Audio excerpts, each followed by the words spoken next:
ഈ പുഴയും കടന്ന് സീരിയലിന്റെ ഇന്നത്തെ എപ്പിസോഡിലേക്ക് ഏവർക്കും സ്വാഗതം. ശാരദയെയും മക്കളെയും രാധമ്മയെയും മുറ്റത്ത് നിർത്തി വിനീത് അകത്തുപോയി സുജാതയോട് സംസാരിക്കുകയാണ്. നൊന്ത് പ്രസവിച്ച മകൾക്ക് മനസാക്ഷിയില്ലാത്തതുകൊണ്ട് രാധമ്മ മരുമകൾക്കും ചെറുമക്കൾക്കും കൂടെ തെരുവിലേക്ക് ഇറങ്ങിപ്പോയി എന്ന് നാട്ടുകാർ പറയൂ, വിനീത് സുജാതയോട് പറഞ്ഞു. വിനീത് പറയുന്നത് കേട്ട് സുജാത എന്തോ ആലോചിക്കുകയാണ്. ഞാനതിന് അവരോട് ഇറങ്ങിപ്പോകാനൊന്നും പറഞ്ഞില്ലല്ലോ എന്ന് സുജാത ചോദിച്ചു. ഉള്ള സൗകര്യത്തിലൊക്കെ അവർ കഴിഞ്ഞോളും, അമ്മ വായും പൂട്ടി ഒന്നും മിണ്ടാതെ ഇരുന്നാൽ മതിയെന്ന് പറഞ്ഞ് വിനീത് അവരെ വിളിക്കാൻ പോവുകയാണ്. എന്റെ മോൻ വിചാരിച്ചത് അവൻ പറഞ്ഞു വിജയിച്ചുവെന്നാ സുജാത മനസ്സിലോർത്തു. വിനീത് അവരെ അകത്തേക്ക് വിളിച്ചു. ഞങ്ങൾ വേറെ എവിടേക്കെങ്കിലും പോയിക്കോളാമെന്ന് ശാരദ പറയുകയാണ്. വിനീത് നിർബന്ധിച്ച് അവരെ അകത്തേക്ക് കൂട്ടിക്കൊണ്ടുപോയി. അങ്ങനെ വേറെ ഒരു നിവൃത്തിയുമില്ലാതെ അവർ ആ വീട്ടിലേക്ക് കയറുകയാണ്. അവസാനമാണ് ഗംഗ അകത്ത് കയറിയത്. സുജാത അതെല്ലാം മറഞ്ഞു നിന്ന് നോക്കുന്നുണ്ടായിരുന്നു. വിനീത് എല്ലാവരെയും മുറിയിലെത്തിയിട്ട് പുറത്തേക്ക് പോയി. എനിക്കിവിടെ ഒരു നിമിഷം പോലും പറ്റില്ല കാവേരി, ശ്വാസം മുട്ടി ഞാൻ ചത്തുപോകും, ശാരദ കാവേരിയോട് പറഞ്ഞു. ഇത് കേട്ട് ജയബാലനോട് വീട് തിരിച്ചു കിട്ടാൻ എന്തെങ്കിലും വഴിയുണ്ടോയെന്ന് നോക്കാൻ രാധമ്മ കാവേരിയോട് പറയുകയാണ്. അങ്ങനെ കാവേരി ജയബാലന്റെ വീട്ടിലേക്ക് പോയി.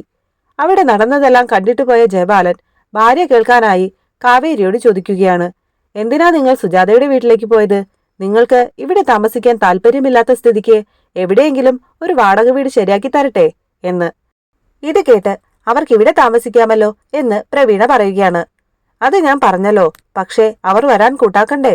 വീടിന്റെ ലോൺ അടയ്ക്കാൻ ഇനി ബാങ്കിന്റെ ഭാഗത്തു നിന്ന് യാതൊരു ആനുകൂല്യവും കിട്ടില്ലെന്നും തനിക്ക് ക്യാഷ് അറേഞ്ച് ചെയ്തു തരാൻ നിവർത്തിയില്ലെന്നും ജയബാലൻ കാവേരിയോട് കള്ളം പറയുകയാണ്.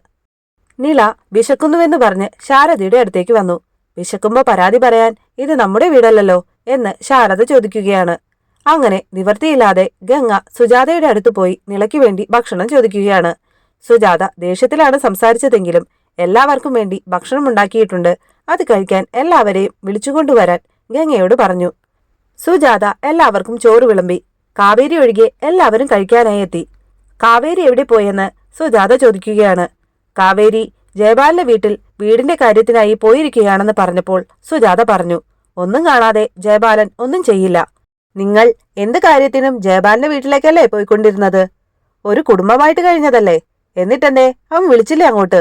സുജാത പരിഹസിച്ചുകൊണ്ട് ചോദിച്ചു. നിനക്കെന്റെ വീട് വേണ്ട, നിന്റെ മോൾക്കെന്റെ മോനെ വേണ്ട, ഞങ്ങളുമായിട്ടുള്ള കൂട്ടും ബന്ധവും ഒന്നും വേണ്ട. അമ്മയും മക്കളും അങ്ങ് ആകാശത്തല്ലായിരുന്നോ?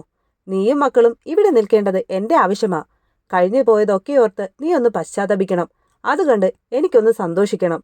ഞാനൊഴുക്കിയ കണ്ണീരിന് വിലയുണ്ടല്ലോ എന്നോർത്ത് ദൈവത്തിന് നന്ദി പറയണം, സുജാത പറയുകയാണ്. ഇതെല്ലാം കേട്ട് വിഷമിച്ചിരിക്കുകയാണ് ശാരദയും മക്കളും. അപ്പോൾ അടുത്ത എപ്പിസോഡിനായി നമുക്ക് കാത്തിരിക്കാം. അതുവരേക്കും ബൈ.